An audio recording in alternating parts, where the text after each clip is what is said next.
India Legal presents Courts Roundup.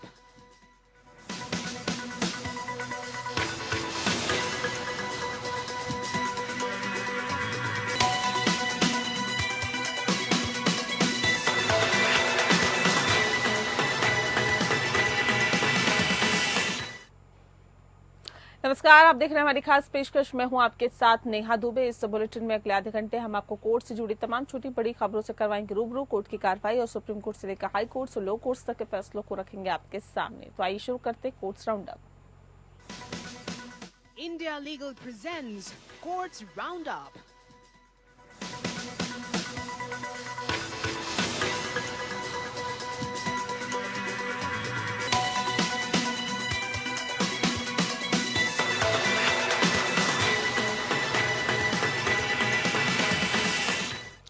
Delhi की नई शराब नीति के कथित घोटाला मामले में दिल्ली के मुख्यमंत्री अरविंद केजरीवाल की नियमित जमानत याचिका पर सुनवाई हुई। केजरीवाल की तरफ से वकील हरिहरन ने दलीलें देते हुए कहा कि ईडी के जवाब की कॉपी हमें थोड़ी देर पहले ही मिली है, इस पर हमें आपत्ति है। वहीं कोर्ट ने भी कहा कि एजेंसी का ये तरीका ठीक नहीं है। इस पर ईडी की तरफ से पेश हुए एएसजी एस राजू ने कहा कि हमारे पास केजरीवाल के अलावा और भी मामले हैं जिनको हमें देखना होता है। हालांकि केजरीवाल के वकील ने मांग करते हुए कहा है कि मामले की सुनवाई वेकेशन बेंच के सामने की जाए।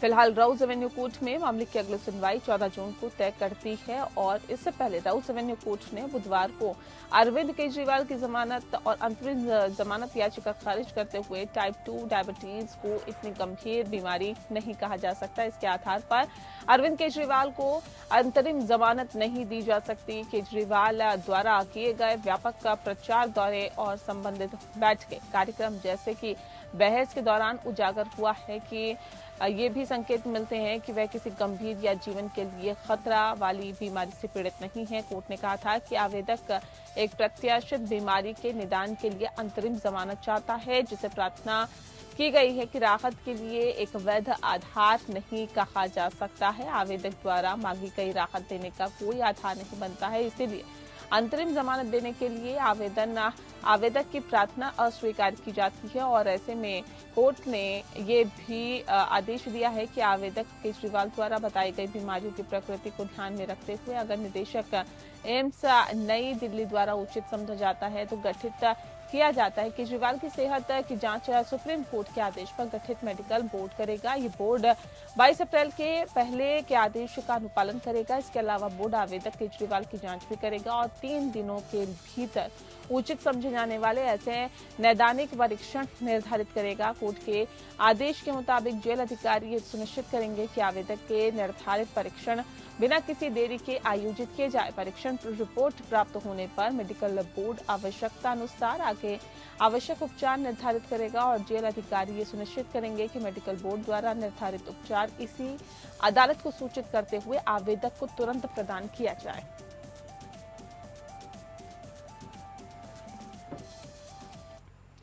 दिल्ली की नई शराब नीति के कथित घोटाला मामले में जुड़ा सीबीआई के मामले में आरोपी बीआरएस नेता की कविता की न्यायिक हिरासत को राउज एवेन्यू कोर्ट ने 21 जून तक बढ़ा दिया है। कोर्ट ने बीआरएस नेता के कविता को जेल से वर्चुअल मोड के जरिए पेश किया गया और वहीं इस मामले में के कविता के खिलाफ दाखिल चार्जशीट पर संज्ञान लेने पर 6 जुलाई को सुनवाई करेगा। कविता फिलहाल मामले में न्यायिक हिरासत में है। वे ईडी द्वारा दायर संबंधित मनी लॉन्ड्रिंग मामले में भी न्यायिक हिरासत में है। राउज एवेन्यू कोर्ट में के कविता के खिलाफ दाखिल चार्जशीट पर संज्ञान लेने पर 6 जुलाई को सुनवाई करेगा। कोर्ट ने कहा कि हमको सीबीआई की चार्जशीट की कॉपी मिली है। वहीं सीबीआई ने के कविता के खिलाफ 7 जून को कोर्ट में चार्जशीट फाइल की। विशेष सीबीआई न्यायाधीश कावेरी बावेजा की ओर से आज बाद में आरोप पत्र की समीक्षा की जाने की उम्मीद है। कविता इस मामले में फिलहाल न्यायिक हिरासत में रहेंगी और वह ईडी की ओर से दर्ज मनी लॉन्ड्रिंग के एक संबंधित मामले में भी हिरासत में है। ईडी ने बीआरएस नेता के कविता के खिलाफ अपनी चार्जशीट में दावा किया है कि कथित दिल्ली आबकारी घोटाले में 1100 करोड़ रुपए से अधिक की धनराशि का शोधन किया गया। ईडी ने आगे उल्लेख किया कि कविता इस राशि में से 292 करोड़ रुपए के शोधन में शामिल थी और ईडी की ओर से विशेष न्यायाधीश कावेरी बावेजा के सामने दायर किए गए आरोप पत्र के समान ही पूरक अभियोजन शिकायत में आरोपों का विस्तृत विवरण दिया गया। सोमवार को न्यायाधीश ने कविता की न्यायिक हिरासत 3 जुलाई तक बढ़ा दी है। इस मामले में अब तक कुल 18 लोगों को गिरफ्तार किया जा चुका है, जिसमें दिल्ली के मुख्यमंत्री अरविंद केजरीवाल, दिल्ली के पूर्व उप मुख्यमंत्री मनीष सिसोदिया, आम आदमी पार्टी के नेता, बीआरएस नेता की कविता और अन्य शामिल हैं।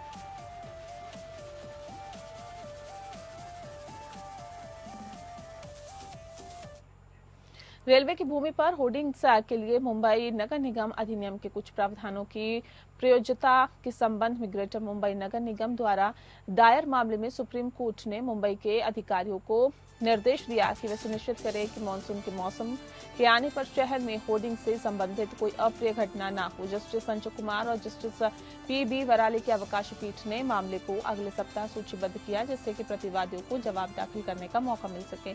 मामला भारतीय संघ द्वारा MCGM और अन्य के खिलाफ बॉम्बे हाईकोर्ट में दायर की गई रिट याचिकाओं के समूह से संबंधित है, जिसमें रेलवे से संबंधित होर्डिंग्स के संबंध में मुंबई नगर निगम अधिनियम की धारा 328 और 328A या किसी अन्य प्रावधान को लागू करने से नगर निगम अधिकारियों को रोकने के लिए आदेश की मांग की गई। रेलवे ने हाईकोर्ट से ये घोषणा भी मांगी कि वाणिज्यिक सहित रेलवे संपत्तियों पर उसकी गतिविधियां नगर निगम अधिकारियों के अधिकार क्षेत्र के अधीन नहीं है। रिट याचिकाओं को स्वीकार करते हुए हाईकोर्ट ने रेलवे अधिकारियों को रेलवे संपत्तियों पर होर्डिंग्स को विनियमित करने की नीति बनाने का निर्देश दिया गया। ये सुनिश्चित किया जा सके कि होर्डिंग्स बेहतरतीब ढंग से नहीं लगाए गए, होर्डिंग्स पर भीड़भाड़ नहीं है और नागरिकों की सुरक्षा को खतरा नहीं है। इस आदेश को MCGM ने सुप्रीम कोर्ट में चुनौती दी और 1 मई 2018 को नोटिस जारी किया गया। जस्टिस सुधांशु धुलिया और जस्टिस पीबी वराले की पीठ ने 7 मई 2023 को अपील की अनुमति दी थी। सुनवाई के दौरान जस्टिस वराले ने 13 मई 2024 को शहर में धूल भरी आंधी और बारिश के बाद घाटकों पर मुंबई में पेट्रोल पंप के ऊपर 250 टन वजनी अवैध होर्डिंग्स के गिरने का जिक्र किया। घाटकों पर की घटना रेलवे की भूमि पर हुई थी या नहीं, इस पर स्पष्टीकरण आवश्यक मानते हुए पीठ ने प्रतिवादियों को हलफनामा दाखिल करने की अनुमति दी और मामले को अगले शुक्रवार के लिए सूचीबद्ध किया।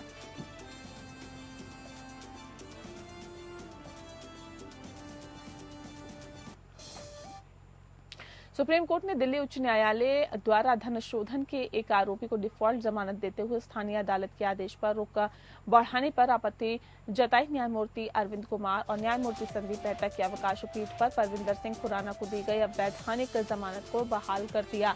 न्यायमूर्ति मेहता ने सुनवाई के दौरान टिप्पणी की, ये स्वतंत्रता के बारे में है और जमानत पर 1 साल से अधिक समय तक रोक कैसे लगाई जा सकती है। बेंच दिल्ली उच्च न्यायालय के आदेशों के खिलाफ अपील पर सुनवाई कर रही थी, जिसने पहले जून 2023 में जमानत पर रोक लगा दी थी और फिर मई 2024 में मामले को जुलाई में सुनवाई के लिए स्थगित कर दिया था। राउज एवेन्यू कोर्ट ने पिछले साल 17 जून को खुराना को क्रिप्टो करेंसी घोटाले के सिलसिले में जमानत दे दी थी और दिल्ली उच्च न्यायालय के न्यायमूर्ति अमित महाजन ने बाद में प्रवर्तन निदेशालय की अपील पर इस पर रोक लगा दी।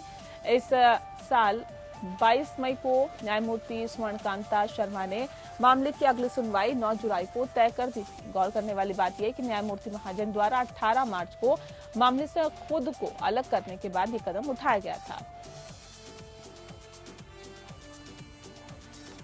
कांग्रेस नेता राहुल गांधी कर्नाटक बीजेपी के मानहानि मामले में विशेष अदालत के समक्ष पेश हुए। यहां पर कोर्ट ने उन्हें जमानत दे दी है। डीके सुरेश के सुरक्षा के आधार पर राहुल गांधी को जमानत दी गई है। बता दें आपको कि मामले की अगली सुनवाई 30 जुलाई को होगी। बताया भी जा रहा है कि जिस तरह से राहुल गांधी समाचार पत्रों में मानहानिकारक विज्ञापन जारी करने का आरोप इन पर है और पिछले साल विधानसभा चुनावों से पहले दिए गए विज्ञापन में राज्य की तत्कालीन बीजेपी सरकार पर 2019 से 2023 के दौरान बड़े पैमाने पर भ्रष्टाचार में लिप्त होने का आरोप लगाया गया था।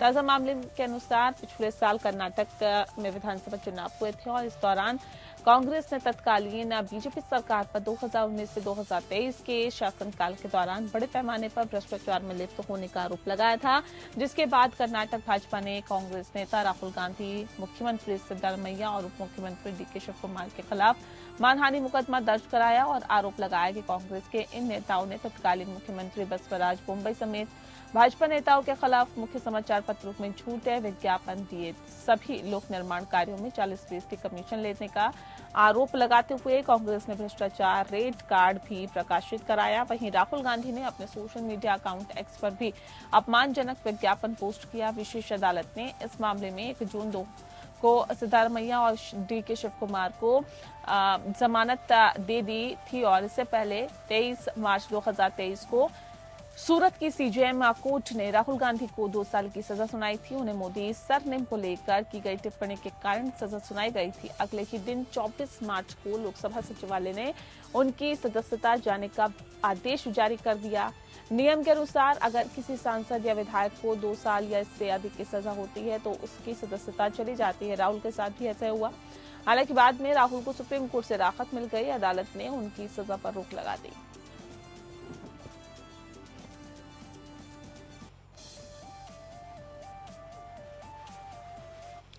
कर्नाटक उच्च न्यायालय ने भवानी रेवन्ना को उनके बेटे और जनता दल सेकुलर के निलंबित नेता प्रज्वल रेवन्ना के खिलाफ यौन शोषण के आरोपों से जुड़े अपहरण मामले में अंतरिम अग्रिम जमानत दे दी है। न्यायालय ने अतिरिक्त मुख्य मेट्रोपॉलिटन मजिस्ट्रेट द्वारा उनके खिलाफ पहले जारी गिरफ्तारी वारंट पर रोक लगा दी है और पुलिस को उन्हें गिरफ्तार या हिरासत में न लेने का आदेश दिया है। इसके लिए भवानी रेवन्ना को संबंधित जांच अधिकारी के समक्ष पेश होने और जांच में पूरा सहयोग करने का आदेश दिया गया। न्यायालय ने कहा कि भवानी रेवन्ना को KR नगर, मैसूर जिले या हसन जिले के उस क्षेत्र में प्रवेश नहीं करना चाहिए जहां पर अपहरण का कथित अपराध हुआ था। इस मामले की अगले सप्ताह फिर से सुनवाई होगी।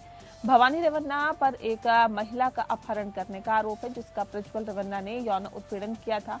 प्रज्वल रेवन्ना वर्तमान में कई महिलाओं का यौन उत्पीड़न करने और हमले में के दृश्य में कैद करने के आरोप के सिलसिले में गिरफ्तार है। पिछले महीने कर्नाटक में कई सार्वजनिक स्थानों पर पेन ड्राइव छोड़े जाने के बाद 1900 से ज्यादा वीडियो में कैद हमले के दृश्य सामने आए। इसके बाद उठे राजनीतिक तूफान के बीच प्रज्वल रेवन्ना के देश छोड़कर जर्मनी जाने की खबरें आई। 31 मई को भारत वापस लौटने पर उन्हें गिरफ्तार कर लिया गया। बेंगलुरु की एक ट्रायल कोर्ट ने प्रज्वल रेवन्ना की विशेष जांच दल की हिरासत 10 जून तक बढ़ा दी है। इसी बीच प्रज्वल रेवन्ना के माता पिता दोनों पर आरोप है कि उन्होंने एक महिला का अपहरण किया था जिस पर प्रज्वल रेवन्ना ने हमला किया था। आज SIT की ओर से पेश हुए विशेष लोक अभियोजक रवि वर्मा कुमार ने उच्च न्यायालय को बताया कि अपहरण की साजिश के पीछे भवानी रेवन्ना मास्टरमाइंड थी और अपहरण मामले में HD रेवन्ना को पहले ही दी गई जमानत को रद्द करने के लिए SIT द्वारा दायर याचिका को रेवन्ना के वकील के अनुरोध पर अगले सप्ताह तक के लिए स्थगित कर दिया गया। इस मामले में HD रेवन्ना द्वारा अपने विरुद्ध दर्ज प्राथमिकी को रद्द करने के लिए दायर याचिका को 2 सप्ताह बाद पोस्ट किया गया और प्रतिवादियों से तब तक जवाब देने को कहा गया।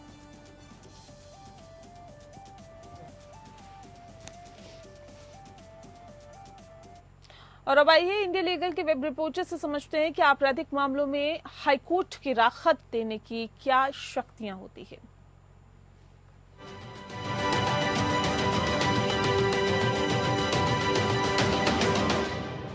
इंटरिम रिलीफ का मतलब एक टेम्परेरी रेमेडी है जो कोर्ट या आर्बिट्रल ट्रिब्यूनल द्वारा लीगल प्रोसीडिंग्स के दौरान दी जाती है। इंटरिम रिलीफ का मतलब है टेम्परेरी मेजर्स जो किसी इंडिविजुअल या एंटिटी को केस के फाइनल रिजोल्यूशन तक status quo meaning to maintain the status और स्टेट ऑफ द प्रॉपर्टी और मैटर इन क्वेश्चन को मेंटेन करने या इररिपेयरेबल हार्म को प्रिवेंट करने के लिए दी जाती है। ये प्रोविजंस केस के दौरान मिसकैरेज ऑफ जस्टिस को रोकने में क्रूशल होते हैं, जिसका मतलब हमारा जजमेंट किसी रॉन्ग डायरेक्शन में या किसी रॉन्ग पार्टी को फेवर ना करे। इंटरिम रिलीफ के स्कोप में injunctions, stage, temporary restraining orders और दूसरे फॉर्म्स ऑफ प्रोविजनल रिलीफ भी शामिल होते हैं। इंटरिम रिलीफ के गाइडिंग प्रिंसिपल्स में prima facie case, balance of convenience और इररिपेयरेबल हार्म आते हैं। कोर्ट्स एसेस करते हैं कि क्या एप्लीकेंट का रीजनेबल केस क्या balance of convenience relief grant करने के फेवर में है और क्या एप्लीकेंट को बिना ऐसी रिलीफ के इररिपेयरेबल हार्म होगा। इंटरिम रिलीफ से रिलेटेड केस लॉ है सैमसंग इलेक्ट्रॉनिक्स वर्सेस मोजा बेयर इंडिया लिमिटेड 2023 केस में दिल्ली हाई कोर्ट ने इंटरिम रिलीफ ग्रांट की थी ताकि मूजर बेयर अपने एसेट्स डिस्पोज न कर सके, इंश्योरिंग कि अगर सैमसंग केस जीत जाए तो उनको क्लेम सेटिस्फाई हो सके।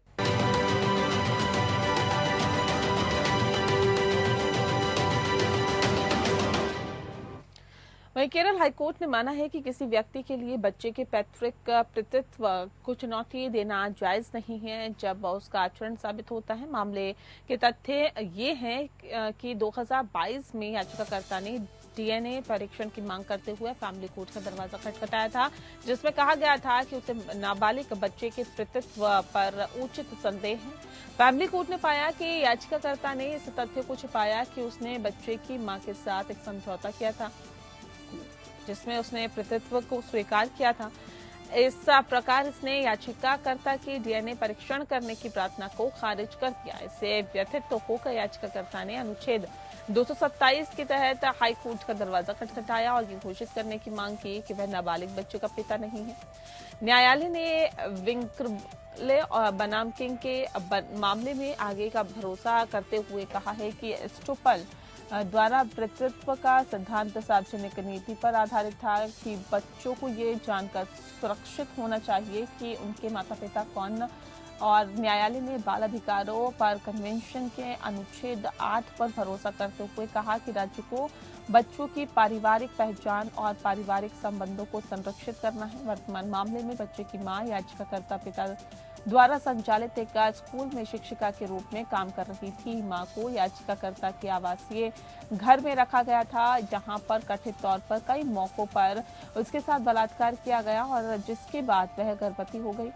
इसके बाद दोनों पक्षों ने समझौता किया जिसमें याचिकाकर्ता ने भरण पोषण का भुगतान करने पर सहमति जताई और मां ने याचिकाकर्ता के खिलाफ सभी आरोपों को छोड़ने पर सहमति जताई। समझौते के आधार पर याचिकाकर्ता को बलात्कार के आरोपों से बरी कर दिया गया। इसके बाद बच्चे ने फैमिली कोर्ट के समक्ष एक अभिभावक के माध्यम से भरण पोषण के लिए आवेदन दायर किया और पितृत्व परीक्षण की मांग की, जिसका याचिकाकर्ता ने विरोध किया। फैमिली कोर्ट ने 2016 में भरण पोषण मामले में एक पक्षीय आदेश पारित किया था। पूरे तथ्यों पर विचार करते हुए कोर्ट ने कहा कि याचिकाकर्ता ने महत्वपूर्ण तथ्यों को छुपाया है। कोर्ट ने माना है कि फैमिली कोर्ट ने पितृत्व परीक्षण के लिए याचिकाकर्ता की प्रार्थना को अस्वीकार करके सही किया।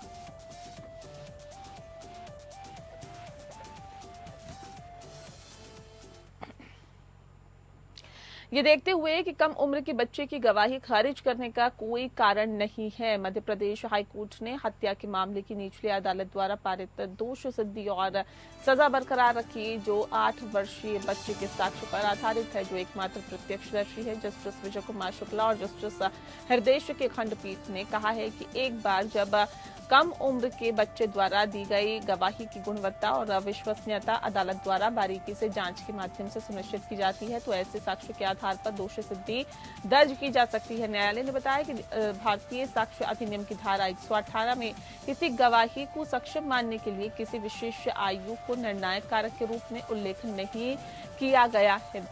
न्यायालय ने दत्तू राम राव सखारे बनाम महाराष्ट्र राज्य केस में सुप्रीम कोर्ट के निर्णय का भी उल्लेख किया है, जिसमें जस्टिस जीटी नानावटी और जस्टिस एसपी कुर्दुरकर ने माना है कि बाल गवाहों के साक्ष्य को उचित महत्व दिया जा सकता है जब वे विश्वसनीय हो, उनका व्यवहार किसी अन्य सक्षम गवाह की तरफ हो और उन्हें शायद सिखाया पढ़ाया ना गया हो। अदालत ने बताया कि क्रॉस एग्जामिनेशन में भी बाल गवाह बरकरार रहा है, जिससे गवाही विश्वसनीय हो गई और अपनी गवाही में बेटी ने कहा था कि उनके पिता की 2012 में घटना की तारीख पर उसकी मां से पैसे मांगे थे और बाद में शाम को उसकी मां को उसके पिता ने पहले सिर पर जोरदार वार किया और जब मां फर्श पर लेटी हुई थी तो उसके पिता ने मृतक मां के पेट और गर्दन के हिस्सों में चाकू घोंप दिया। घटना को देखते हुए बेटी घटना को बताने के लिए दादा दादी के घर भाग गई और न्यायालय ने स्पष्ट शब्दों में कहा कि इस न्यायालय की सुविचारित राय में ये गवाह प्रशिक्षित गवाह नहीं है, बल्कि इस घटना के एकमात्र गवाह है। न्यायालय ने अभियोजन पक्ष के संस्करण का पक्ष लिया। अपील खारिज करते हुए खंडपीठ ने सत्र न्यायाधीश इंदौर द्वारा की गई सजा बरकरार रखी है और वर्ष 2012 में आरोपी को आजीवन कठोर कारावास सुनाई है।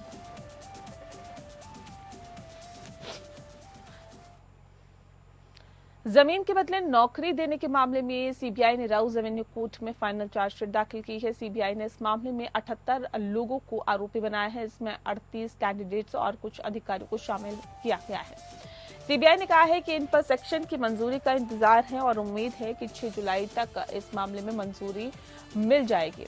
इससे पहले सीबीआई ने राउज एवेन्यू कोर्ट को बताया कि वह आज इस मामले में अंतिम चार्जशीट दाखिल कर लेगी, जबकि इस मामले से जुड़े हुए ईडी के मामले में एजेंसी ने सप्लीमेंट्री चार्जशीट दाखिल करने के लिए अतिरिक्त समय की मांग करते हुए कहा है कि मामले में जांच अभी जारी है। इसके बाद कोर्ट ने ईडी के ज्वाइंट डायरेक्टर को केस रिकॉर्ड के साथ ही अगली सुनवाई पर कोर्ट में आने का निर्देश दिया है। फिलहाल दिल्ली की राउज एवेन्यू कोर्ट में मामले की अगली सुनवाई को 6 जुलाई के लिए तय कर दिया गया है। अदालत ने इस मामले में 28 फरवरी को लालू प्रसाद की पत्नी और बिहार की पूर्व मुख्यमंत्री राबड़ी देवी, उनकी बेटियों मीसा भारती और हेमा यादव को जमानत दी थी। सीबीआई ने आरोप लगाया कि 2004 और 2009 के बीच कई लोगों को भूखंडों के एवज में भारतीय रेलवे के विभिन्न संभागों में डी समूह में नौकरियां दी गई थी और नौकरी की खातिर इन लोगों ने प्रसाद के परिवार के सदस्यों को बहुत दर पर ये भूखंड बेचे थे।